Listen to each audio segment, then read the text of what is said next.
The anime begins with Haruka, our edgelord, crouched behind a tree witnessing your family reunion, only to blow his cover by stepping on the smallest twig that is smaller than your peen. The goblin spotted him and gave chase, but Haruka smirked, confident in his abilities. As he leaped into the air, the goblins all stumbled into the trap he'd set. Pleased with himself, Haruka silently congratulated himself for surviving solo in another world. The scene shifts to the past, explaining how Haruka ended up in this situation. Born a natural loner, he never wanted anything to do with his classmates, finding them annoying and a distraction from what he loved most, reading. Back in his classroom, the social divisions were obvious. Big giant girls, delinquents, jocks, nerds, the class rep, and the rest. However, Haruka didn't belong to any of them, and he liked it that way. One day, a magic circle appeared in the middle of class. Haruka, being a fan of manga, recognized it but also remembered how annoying it would be to get stuck in another world. He hated the idea of being surrounded by people. As panic ensued, he tried to make his escape, cleverly crawling into an air vent. But to his luck, the magic circle expanded, chasing him, and eventually he ended up in the typical white void. Haruka knew the drill from reading so much manga and wondered when the king and his unattainable daughter would show up. Instead, some frantic old guide who looked like a god beckoned him over. It turned out that Haruka's classmates had already been summoned to the new world, and he was the last to be teleported. Before his transfer, Haruka was allowed to pick his stats and skills. A giant menu then popped up with his options, but to his surprise, all the good skills were taken. He was left with useless ones like stick holding, good health, and walking. Browsing through the leftovers, he found titles like Shut-In and NEET, which only made him feel worse. Furious, Haruka demanded better options, but the old god, fed up, decided to dump all the remaining skills on him at once. So Haruka entered the new world with a pool of useless abilities and a bag that could hold an unlimited number of items. Checking his stats, Haruka was told to roll dice.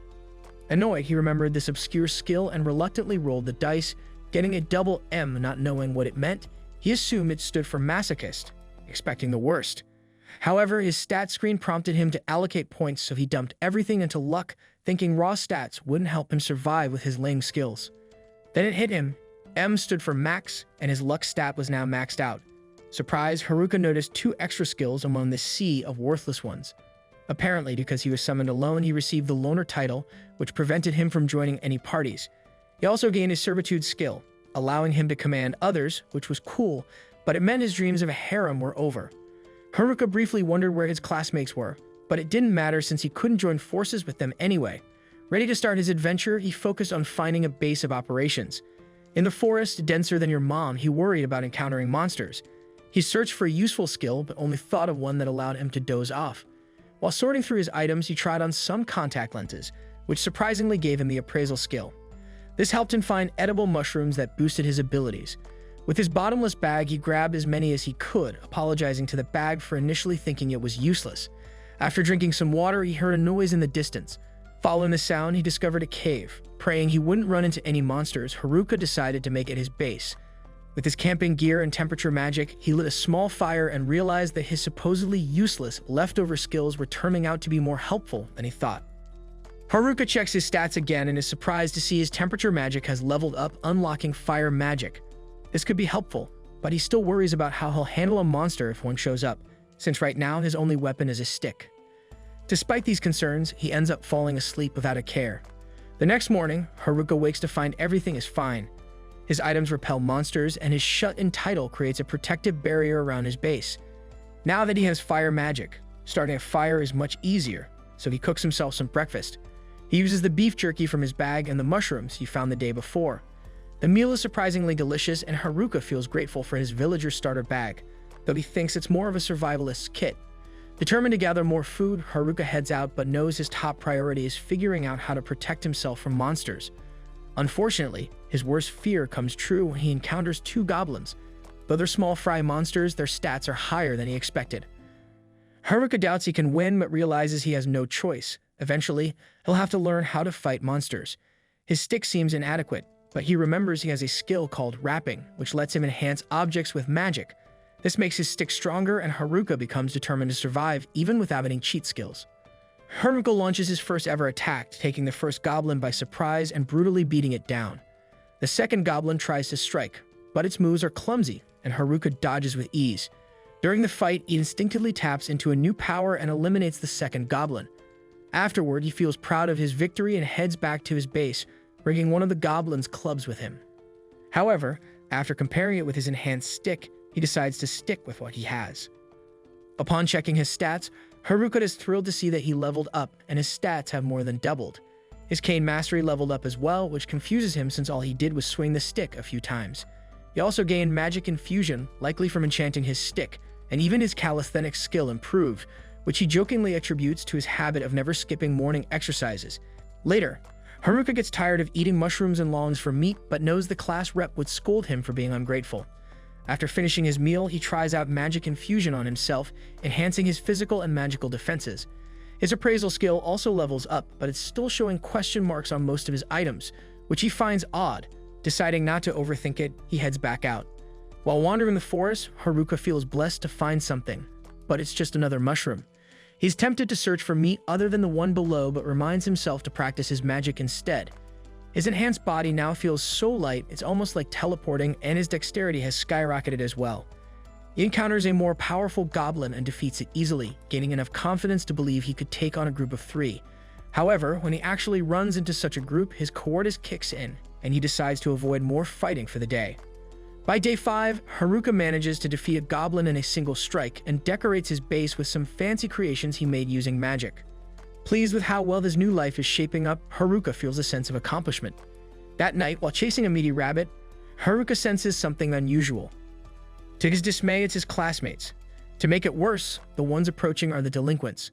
Not wanting to get involved, Haruka checks the other direction using his clairvoyant skill and is horrified to see the big giant baddies. The jocks are also nearby, and though the nerds are close too, Haruka would rather not interact with them either. That leaves the class rep and her group. Haruka has known the class rep since grade school, and though it would be smart to make allies in this dangerous world, he stops himself. But in this moment of reflection, Haruka realizes how free and independent he feels, living on his own terms without anyone interfering. He values this newfound freedom more than anything and makes his final decision. They'll conquer this world alone without relying on anyone else, fitting for our true edgelord. While celebrating his loner status, Haruka got a little too carried away, making enough noise to catch the attention of the nearby delinquents. Panicking at the thought of being discovered and possibly getting backshots, he quickly dove into the bushes to hide. One of the smug delinquents, however, sensed something was off and began walking towards the bushes to investigate. Luckily for Haruka, a rabbit hopped by and distracted them, causing the delinquents to lose interest and walk away. Relieved, Haruka decided to follow them from a distance. The delinquents eventually gathered by a riverbank, casually chatting about typical guy stuff. Haruka was disgusted by their behavior, feeling grateful that the class rep was too sensible to ever be interested in guys like them. Suddenly, he noticed the delinquents had grabbed a nerdy classmate named Tanaka, treating him like a walking encyclopedia for answers about their abilities. After a while, they headed upstream to find the other classmates, but Haruka had no interest in joining them, so he returned to his cave and began cooking mushrooms. While checking his stats, he noticed his loner skill had leveled up, likely because he'd stayed away from the others. Despite this, he was still stuck at level 3, probably due to his Master of None skill, which made him good at everything but unable to focus on improving a single skill. Another skill, Blockhead, puzzled him as it seemed more like an insult than a useful ability. Trying to ease his worries, Haruka resorted to stress eating and went to sleep. Later that night, he was jolted awake by KSI's new song. Expecting to find the delinquents again, he was surprised to see the nerds engaged in an all-out battle with goblins. Their fighting skills, however, were about as effective as my 5 feet under grandmother's skills, which made Haruka chuckle. He considered whether to help, but when he checked their stats, he was shocked. The nerds had powerful cheat skills and were way higher level than him. He remembered that his class was filled with top-tier students, whether athletes, geniuses, or children of celebrities, making him the only average guy. Deciding the nerds could handle themselves, he headed back to sleep. But just as he was about to settle in, he sensed something nearby. Turning around, Haruka saw 2 goblins sneaking up on the nerds, ready to give them backshots. Feeling bad for them, Haruka decided to intervene. With a single swing of his big black thick staff, he knocked the goblins out, surprising the nerds who hadn't expected to see him there. They thanked him and followed him back to his cave. Upon seeing the beautiful, well-organized cave, the nerds were astonished. It was spotless, filled with useful items, and shockingly clean. They asked how he managed to set up such an impressive space. But Haruka simply replied that his earth magic and a few low-tier magic skills helped him out. Curious, Haruka then asked what happened to the rest of the class. The mood shifted, and one of the nerds, glasses fogged up, looked down before explaining. He revealed that when the class had first been transported to this strange world, everyone was in shock, unable to comprehend what was happening. But the nerds quickly figured things out, realizing they had cheat skills. Meanwhile, the big giant girls were whining, and the class rep was trying her best to calm everyone down. The delinquents, noticing the nerds weren't as scared, threatened them for information about this world. But before they could act, they were ambushed by goblins. Chaos broke out. The big giant girls cried, and even the delinquents scrambled into a corner. But this was the moment every nerd dreams of. The nerds sprang into action, using their knowledge of fantasy worlds to fend off the goblins with ease. The gym bros eventually joined in, and together they defeated all the goblins in the area. The class rep took charge again, leading everyone to a safer spot near the river where they could see approaching danger. The nerds then helped explain the basics of survival, and the class set up camp, with tasks assigned to each group. However, not everyone cooperated. The big giant girls were the first to rebel, deciding they didn't want to participate in setting up camp and leaving on their own. Seeing this, the delinquents followed suit. Despite the class rep's efforts to keep everyone together, the class fractured into smaller groups. The rep, along with the nerds and a handful of other students, tried to hold things together, but the nerds were forced to take on most of the work, from battling goblins to maintaining the camp. The nerds were also focused on raising their levels as quickly as possible to avoid falling under the control of two dangerous skills, both held by the delinquents. These skills could potentially control everyone else, and the only defense was a high level of magic resistance. Unfortunately, the delinquents caught on to this and began leveling up as well, determined to maintain their dominance and keep their skills in power. The nerds soon shared their plan with the class rep, who decided to train and level up as well. After a few days, the delinquents finally mastered the mind control skill and conveniently stumbled upon the class rep while she was walking nearby. Wasting no time, these scumbags tried to use their new skill on her, but the class rep was ready. She stunned them with a taser, leaving them writhing on the ground. The nerds helped carry the delinquents back to camp, where their plot was exposed and they were kicked out of the group. Unfortunately, the nerds' victory wasn't the happy ending they'd hoped for. The delinquents, fueled by rage, turned on their classmates. They burned down the camp and chased after the nerds to exact revenge.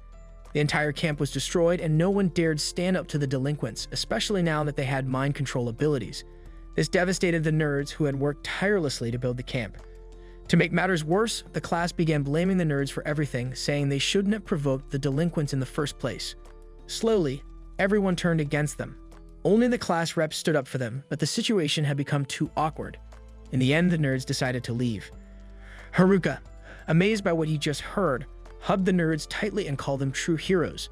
To cheer them up, he threw a party where they stuffed themselves with mushrooms. The next morning, as they said their goodbyes, the nerds asked Haruka if he wanted to join their group, since he seemed to fit in well with them. They planned to head to a nearby town to become adventurers, but Haruka turned them down, reminding them that he's a loner. With a casual dismissal, he sent them off like a big brother shooing away younger siblings. Haruka decided to check on his remaining classmates, especially the class rep. On his way, he encountered a rabid wolf, which bit his arm. Despite the injury, he managed to knock the wolf out and kept moving. By nightfall, he reached the area where his classmates had been camped, only to find the remains of their camp. Using his tracking skills, he followed their footprints, but suddenly sensed a group of big giant girls heading straight for him. He tried to slip away, but they spotted him and shouted for him to stop. Haruka bolted, knowing he shouldn't get involved with them, but they caught up and demanded to know where the nerds were. Annoyed, Haruka asked if they just wanted the nerds to do their errands again. The big giant girls told him to shut up, admitting they'd realized their mistake and how the nerds had kept them a lie all this time. They just wanted to apologize. Haruka, unfazed, told them to let it go since the nerds were long gone. He warned that they'd be doomed if they chased after the nerds without knowing how to handle the monsters along the way. To his surprise, the girls started crying out of nowhere, saying they genuinely wanted to apologize. The captain of the big giant girls begged Haruka to teach them how to survive, promising to give him anything he wanted if he helped. Reluctantly, Haruka agreed. The girls followed him like lost puppies, attacking whatever Haruka killed. When one of the girls got injured, Haruka gave her a potion to heal herself, but she, being clueless, thought it was champagne and poured it all over him. Frustrated, Haruka wondered when he'd finally get back to his cave and relax. As he zoned out, the class rep spotted him and called out his name, seeming happy to see him. Haruka was too preoccupied to respond at first, but she finally got his attention by yelling. Startled, Haruka realized the class rep was standing right beside him. He began to wonder if this was finally his chance to get close to her. before the delinquents inevitably attacked again. Back with our edgelord, he is soon startled by the class rep's sudden scream, but she reminds him that they've been friends since grade school. The other girls are also with her, but the class rep is more concerned about what happened to the popular girls. Haruka struggles to explain as he doesn't fully understand how they came under his control. Deciding to be honest, Haruka tells her that the girls have become his servants. This only makes the class rep angrier, pointing out that the domination skill is meant for monsters, not people. However, Haruka insists it was just a mistake, but none of the girls believe him. Feeling cornered, he decides it's time to leave, but they quickly stop him. Haruka, being a loner at heart, just wants to go home alone. Soon, the class rep snaps Shimazaki out of Haruka's spell and turns to her for answers. Haruka doesn't mind since it gives him a chance to slip away, but the class rep tells him to stay as they discuss what happened. Ignoring them, Haruka then begins practicing his home-building abilities, focusing on creating a basement. Things go well at first, but not long after he finds himself accidentally burying himself underground. The class rep helps him out and explains that Shimazaki told her everything. She quickly realizes Haruka was just trying to help, though Haruka has no memory of saying anything like that. The girls thank him for being so kind, but all Haruka wants is to go home. The girls, however, continue pressuring him for help. The class rep asks what he means by home, and Haruka explains he has a place in this new world. The class rep is shocked, thinking he was born here, but Haruka clarifies that he built the house himself. Soon after hearing this, the girls then gather to discuss their plans before asking how many people can fit in Haruka's home. He estimates that it could hold at least 240 people, which equates to the size of your mother. They then ask if they can stay with him for a day, which shocks Haruka. This initially flustered him as some high school girls want to spend the night at his place, but the class rep points out that he's the only pervert around. Soon he leads them to his house. The girls are impressed, especially with the path leading to it. The class rep even jokes about whether he has a convenience store nearby, but Haruka explains he's planning to build a pharmacy first. When they arrive exhausted, Haruka welcomes them in. The girls are amazed at how luxurious his home has become with all the upgrades. Haruka, of course, directs them to the kitchen, but they're more interested in the bath. To his shock, they all undress and jump right into the bath, leaving him to think that living in the forest has turned them insane. However, deep down, our edgelord is secretly pleased to finally have some alone time that only loners can appreciate. The class rep later comes to thank him, explaining that the other boys had abandoned the girls, leaving them worried. But being around Haruka and enjoying the comforts of his home helped calm them. She's upset that she didn't do more for the group, but Haruka assures her that she's done plenty. Sure, she didn't do as much as the nerds, but Haruka points out that those guys never went outside in the old world and have basically been preparing for this situation by playing games their whole lives. The next morning, a girl wakes him up saying breakfast is ready, but Haruka just wants to sleep a little longer. She then asks him to get up for her, which feels a bit too forward, given the situation. But Haruka was quickly left speechless when he discovers the girl has made fish for breakfast. He then takes a bite of the delicious fish and is immediately overwhelmed with emotion, bursting into tears because it's been ages since he's tasted anything so good. The class rep is baffled by his reaction, pointing out that he lives right next to a river, but Haruka explains that despite living near water, he hasn't been able to catch any fish. They're too quick and slippery, so he's been stuck watching them swim while he eats shrooms like a crackhead. One of the girls then demonstrates how she uses lightning magic to stun a whole bunch of fish in the water at once. Haruka, intrigued, asks her to show him again. As she prepares to attack, Haruka uses his packing skill to wrap around the lightning magic.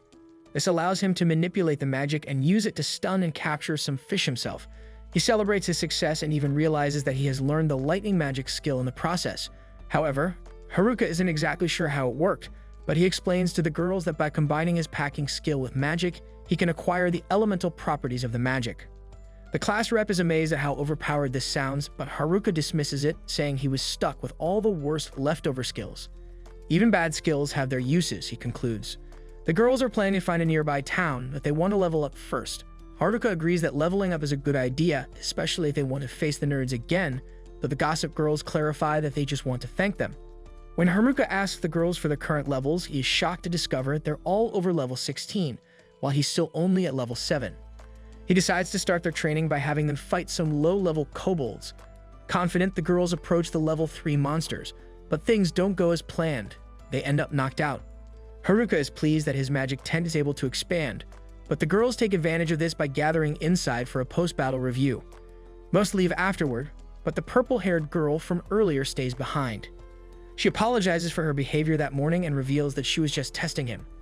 The other boys had done weird things to her before, so she wanted to see if Haruka was the same. She then realizes he's different as he gave them a place to stay, food to eat, and even taught them how to fight. She also plans to wake him up for breakfast the next day, and Haruka bids her goodbye, calling her the fish girl.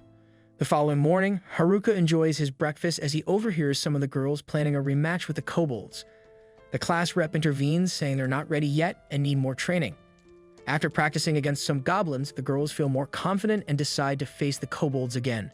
Haruka is concerned, and his fears are confirmed when some of the girls are quickly knocked out or start faking illness.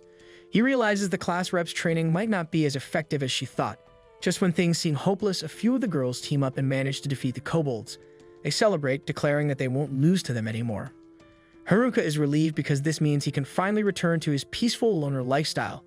But his relief is short-lived when the class rep happily announces that they can all travel together to the town. Moments later, as the girls prepare for the journey, Haruka has the purple-haired girl stuff her bag with as much as possible. The class rep comments that they're going overboard, causing Haruka to jokingly suggest leaving the purple-haired girl behind.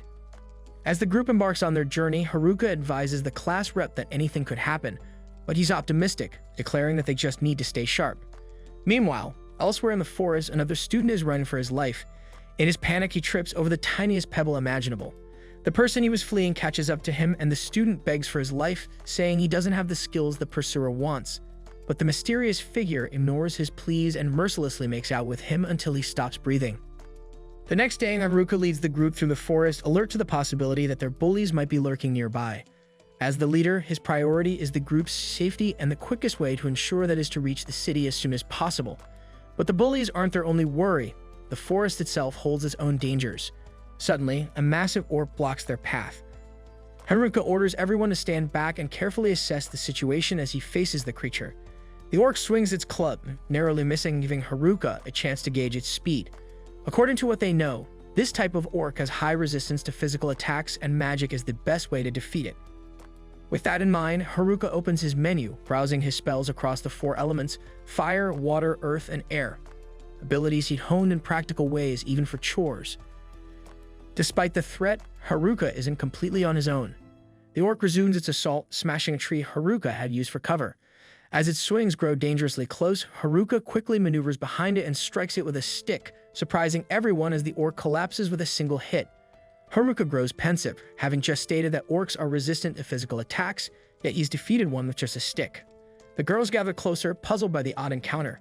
Even Haruka can't explain it, but promises to use magic next time. Before long, the group encounters another orc, and this time, Haruka tests his fire magic, hurling a fireball to win with ease, once again leaving everyone puzzled by his effortless wins.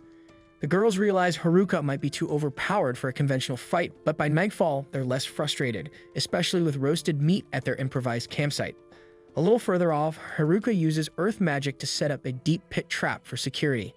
His magical tents not only repel monsters, but also detect nearby presences, ensuring the group's safety.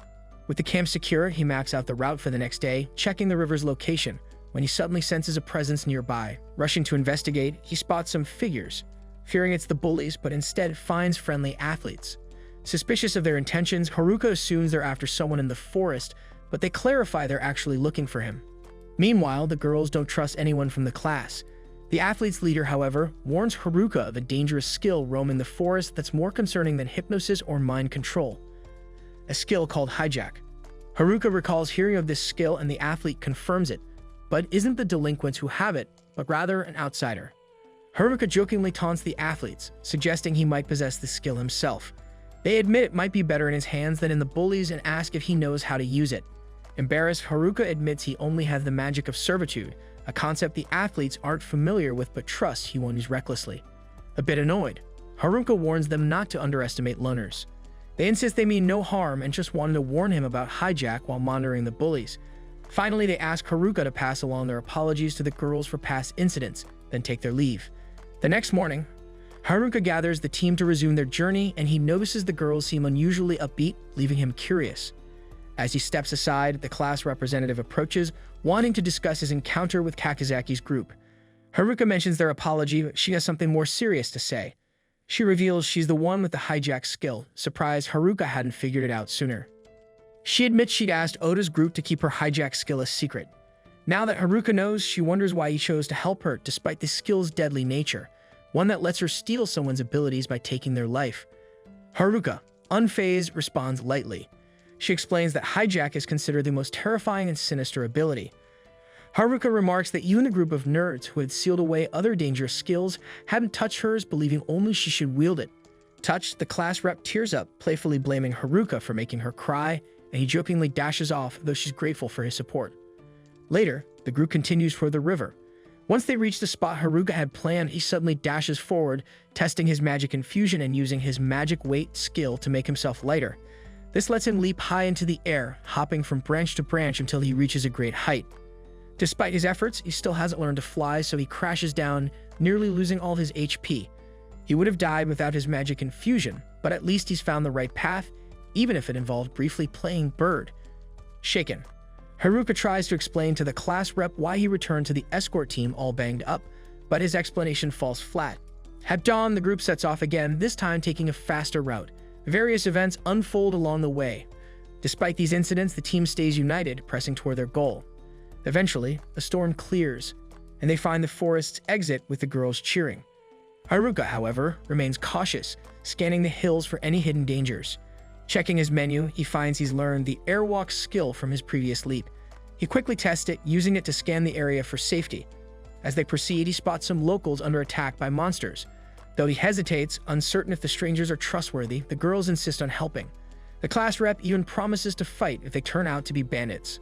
Knowing how she'd react, Haruka decides to handle it alone to avoid risking his companions. To reach the struggling group quickly, he uses the wind tornado spell he tried the previous day. Unfortunately, the tornado pulls the class rep along with him as she grabs his cloak to keep from falling. They realize too late that they can't stop as planned and crash near the group's carriage like a meteor. After the dust settles, Haruka has already dealt with the nearby monsters, and the class rep steadies herself. The group's leader, a black-haired man named Ofter, introduces himself as another man. Gatek joins him. Haruka asks about the attack, and Ofter explains that a pack of great green wolves ambushed their merchant caravan and the guild placed a bounty on them. Their team tried to take the job, but underestimated the wolves' strength. Afterward, Haruka grills a mushroom for Gatek, who excitedly identifies it as a buff shroom, a rare mushroom that grants a temporary power boost. Surprised, Haruka shares it, helping the girls quickly recover. Watching the group interact, he feels oddly at ease around the newcomers. Soon, the rest of the group catches up to Haruka, and the girls are thrilled to meet an elf for the first time. The locals guide them to the long-awaited city. To mark the moment, the group draws a line in the dirt as a symbol of their new chapter and leaps over it, facing their future together. Meanwhile, the bullies train and level up deeper in the forest, determined to find the girls for a showdown. One boy, recently captured, suggests breaking the seal on their puppet and hypnosis skills, but they'll need someone with a sealing ability, meaning they must track down the group of nerds with that skill before seeking revenge. But unbeknownst to them, the athletes watch their distant enemies warily, realizing no good will come from any interaction with them. They decide to return to the city, where the group marvels at its beauty and vibrant life, the realization sinking in that they truly are in another world. Everyone seems thrilled, except for Haruka, who feels out of place in this lively environment. The girls are particularly fascinated by the unique shops, full of items they've never seen before. Amid the excitement, the class representative reminds everyone there's an important task they need to complete, rushing off to get it done. Haruka, meanwhile, feels a bit of relief knowing he has brought everyone here safely, thinking his mission is complete. Elsewhere in the city, two girls giggle at the sight of buildings resembling cupcakes, joking about eating them. The class rep playfully cautions them that stones don't make for good snacks. She struggles to manage everyone's enthusiasm and asks Haruka for help, only to find him relaxing in the shade with a drink. Frustrated, she scolds him, acknowledging he completed his mission but reminding him that they're in unfamiliar territory. She then blows a whistle, calling the girls to attention, and announces the next steps. First, they need to visit the Adventurers Guild to sell the items they gather and register as adventurers. Then they'll need to find a place to stay for the night, and tomorrow they can inquire about Oda's group. However, the leader of the big Gyak baddies questions why Oda's group is a lower priority. Caught off guard, the representative explains she didn't mean it that way. Haruka takes the opportunity to tease Shimazaki about being concerned for the nerds, which she awkwardly denies. Eventually, they make it to the guild, and Haruka feels a sense of foreboding just from the building's exterior. Inside, rough-looking characters stare at them as a guild member approaches Haruka, telling him the guild master wants to meet him. Nervous, Haruka asks the others to handle registration while he faces the master. To his surprise, the guild master, an intimidating figure, thanks Haruka for rescuing another group, easing his fears. After he calms down, Haruka finds the counter where he can sell his magic stones. He unloads dozens of stones, but the staff member warns that calculating their worth will take time, and he'll need to wait until tomorrow. On the other hand, the girls finish their registration, surprising both Ofter and Gatek with their levels, as many are already above level 30. Shimazaki encourages Haruka to register too, making him feel for the first time that he belongs in an official group here. Inspired by his friend's excitement, the class rep tells Ofter and Gatek that Haruka will be a great adventurer since he brought them safely to the city. Haruka then begins his registration but discovers he needs to be at least level 10. As he's only level 9, he drops to his knees in frustration, pleading for an exception. The staff member declines, adding that to go solo, he'd need to be level 20, and only at level 30 will he be fully recognized as an adventurer. Frustrated, Haruka realizes level 20 is a long way off, and due to his loner ability, he can't join any group. The representative, seeing Haruka's disappointment, takes charge of finding lodging for everyone. By evening, she leads the group to a hotel recommended by the guild, but Haruka finds the heart-shaped decor a bit odd. A young receptionist greets them, and while Haruka wonders if this is a love hotel, the representative brushes off his concerns. As night falls, Haruka reluctantly admits that the room is comfortable, though he misses the forest. Shimazaki quietly ponders where Oda and the other boys might be. Morning arrives on the 19th day since their arrival, and over breakfast, the representative announces that the city is safe and full of interesting shops. Seeing the girls' happiness, Haruka realizes they'll thrive here. When he returns to the guild, the staff member hands him a bag of money, explaining they can't pay the full amount for all of his stones at once and will make installments. The guild master sets aside 8 million heals as the first payment, which Haruka calculates is equivalent to around $52,000 in Japan. With their funds ready, the representative declares it's time to buy essentials. Gatek suggests a store specializing in dungeon items. At the shop, they find a variety of curious items, the owner eccentric but welcoming as their adventure in this new world continues. Haruka eagerly tests various items, starting with the invisibility cloak, power gloves, fire staff, and mana-cutting sword, instantly fascinated by each one. He becomes especially enamored of the necklace called 7 Shops, which the shopkeeper explains can combine the effects of up to 7 other items.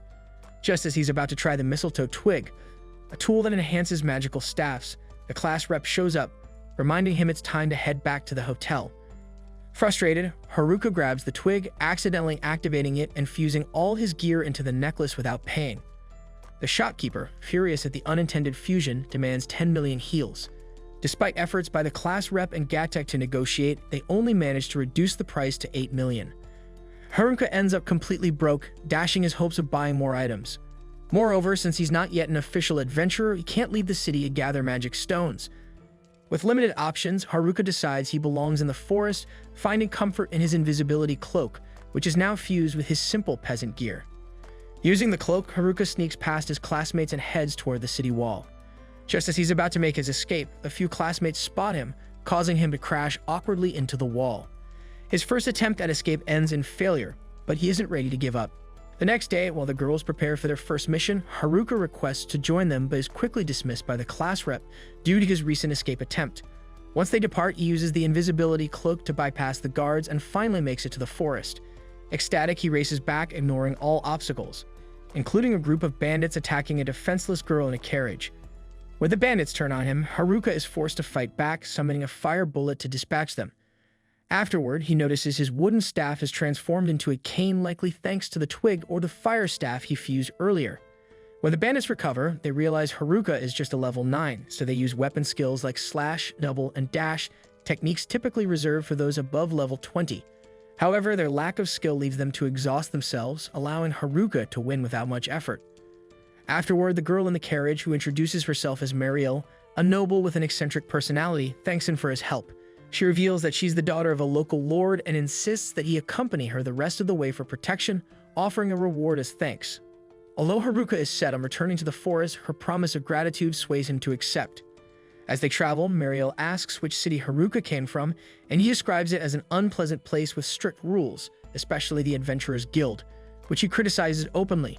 Mariel's eyes fill with tears, revealing that she's the daughter of the very lord he insulted, and that their carriage is headed back to that same city. Panicked, Haruka tries to exit, but Mariel insists he deserves a reward for his heroic act. Meanwhile, back in the forest, the athletes and bullies clash in a fierce battle, and the leader of the athletes suffers a grave injury when pierced by an enemy's blade. This then marks the end of today's anime recap. If you enjoyed the video and want more of it, please support the channel by leaving a like and subscribe. Let's help us reach our current goal of 20,000 subscribers.